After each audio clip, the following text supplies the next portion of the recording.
আরে কাসমত কি সমস্যা কি তোমার? এই শুক্রবার এক জায়গায় দাওয়াত ছিল, সেখানে না গিয়ে চাচার নিয়ে আমি চলে আসলাম তোমার বাড়ির উপরে। উঠোনে দেখলে কি হয়েছে, কি আসলে সমস্যাটা কি তোমার? বলো তো বাবা, একটু বলো, খুলে বলো দিন। আরে চেয়ারম্যান সাহেব, আপনি রয়েছেন গোশ খাওয়া নিয়ে। এই দিকে আমার বউ পুকুর পাড়ায় দিয়ে ওই হাসিমের ভাই কাশেমের সাথে পরকিয়া করছে। পরকিয়া কাজটা দেখেছো তো তুমি?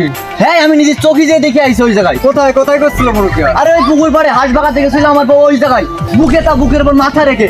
আরে হাসেম কই? হাসেম কোথায়? ওরে অত হাইপার হওয়া যাবে না, বুঝছো বিচার হচ্ছে না এখানে। আরে দাদা তুমি বুঝছাও না, তুমি বুঝছাও না, পুকুর পাড়ে এইসব পরকিয়া সম্পর্কে এইসব কি হচ্ছে এটা? আরে বাবা শুধু